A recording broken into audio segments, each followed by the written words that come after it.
પહેલાં હું છે સાહેબ, પહેલાં મેં મોવા ગયો હતો દવા લેવા, તો સાહેબે મને 5 દીની દવા આપી.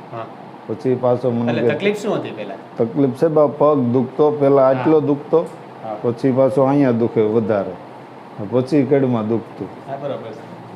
તે દિવસે આપણે સારવાર કરી એ પ્રમાણે 1.5 મહિનાથી આખો આ પગ સતત દુખતો, એટલો દુખતો કે વાત પૂછો. હા સાહેબ, ત્યારે તમે મને એવું કીધું. હા, પછી સાહેબ હું મોવા ગયો હતો, તો પછી સાહેબે મને કીધું તારે ઓપરેશન સિવાય કાંઈ ઈલાજ નથી. હા બરાબર છે. ઓપરેશન નું શું કામ કીધું ખબર છે તમને? ચોથા અને 5મા મણકો જે છે ને, 5મું મણકું ખસી ગયું, આમ પાછળ ખસી ગયું અને ગાદી ખસી ગઈ અને નસ દબાઈ, એવી રીતનું થયું. મણકા આપણે આમ સીધા હોય ને, એમાં એક મણકું આવી રીતનું આમ ખસી અને પાછળ જે નસ હોય ને, નસ ઉપર દબાણ આપતા.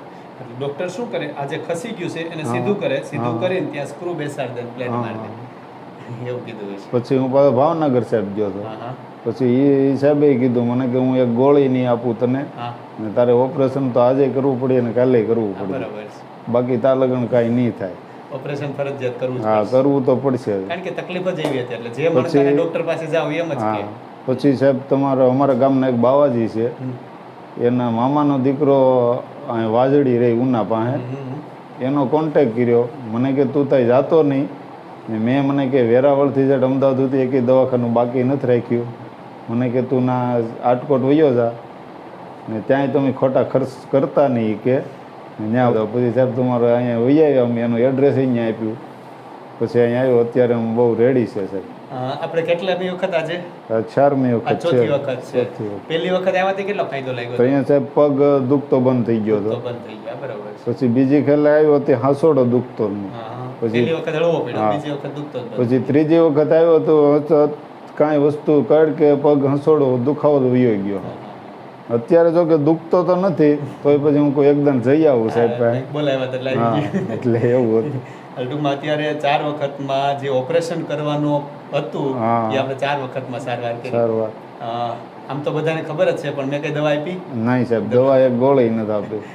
એટલે મેઇન વસ્તુ એ છે આ જે છે ને મિકેનિકલ પ્રોબ્લેમ કહેવાય. મિકેનિકલ એટલે ખસી ગયું છે, એટલે એમાં દવાનો કોઈ રોલ જ નથી.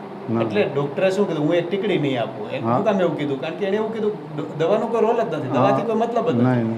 કા મારું કામ છે કા ઓપરેશન, બરોબર. એટલે એ સાહેબને આપણી ખબર ન હોય અને આમ જડતા જોઈએ તો એ લોકો આપણો વિશ્વાસ ના કરતા હોય, કારણ કે ઘણા એવા આડવેદ છે કે જે બગાડતા હોય છે, બગડતું હોય છે.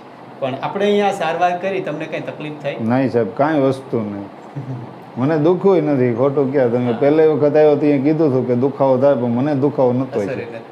બધાને નથી થતું, પણ અમે બધાને કહીએ છીએ તો કેવું પડતું હોય છે, પણ શરીર મજબૂત હોય ને કઈ નથી થતું હોય. પણ મેઇન વસ્તુ છે તમારું મણકું ખસ્યું છે, એ મણકાને સેટિંગ કરીએ એટલે રેડી થઈ જાય, બરોબર. હવે કસરત આપીએ, કસરત કર્યા રાખવાની, મણકું પાછું ના ખસવું જોઈએ, આ મેઇન વસ્તુ છે. આ થયું તો કેવી રીતે? હવે સાહેબ એમાં શું છે કે હું ખેતી કામ કરતો ને એમાંથી થઈ ગયું છે, કઈ ખબર નથી રહી. ખબર નથી રહી, હા, બસ બીજું કાંઈ નથી થયું. ને પછી એકે દી સાહેબ હું ઘરે બેહ્યો નથી, લ્યો ને. બરાબર. હવે આવું કોઈને તકલીફ હોય તો આ કરાય? હા સાહેબ, કરાય જ ને, આજ કરાય ને, ઓપરેશન કરતા આ કરાય. તમને ઓપરેશનની સલાહ એક બીજું કારણ એવું હતું કે L5S1 છેલ્લા જે 2 મણકા હોય ને એમાં 14 mm ની જગ્યા હોય નસ અને મણકાની વચ્ચે, એની જગ્યાએ 7 mm ની થઈ ગઈ. નિયમ એવો છે કે 7 mm ની આજુબાજુ જગ્યા હોય કે 7 થી નીચે હોય એટલે ફરજિયાત ઓપરેશન કરવાનું. એટલે ઓપરેશન કરવાનું આ એક કારણ હતું. એટલે મેઇન વસ્તુ એ છે કે આવા કેસ જે ઓપરેશન કરવું પડે એમ હતું એને પણ આપણે મટાડી શકીએ, તો પછી ખોટા ઓપરેશન કરવાની કોઈ જરૂર નથી. એટલે અત્યારે શું થયું છે કે બધાને જરીકે દુખાવો થાય એટલે કોઈ વાટ નહીં જોતા કે કોઈ આવી રીતની સારવાર નહીં કરાવતા, શું કરે ફટકરતું ઓપરેશન. તો એ પાછા સાહેબ જવાબદારી તો ન લે ને, એટલે એવું છે. કારણ કે થોડુંક રિસ્કી રહ્યો ને, ઓપરેશન થોડુંક રિસ્કી છે, એટલે એવું છે. જ્ઞાનતંતુ સાથે છેડા કરવાની વાત છે, રિસ્કી છે, એટલે કોઈ જવાબદારી ન લે. એટલે આમે ભગવાને શરીર બનાવ્યું છે તો સારું. તો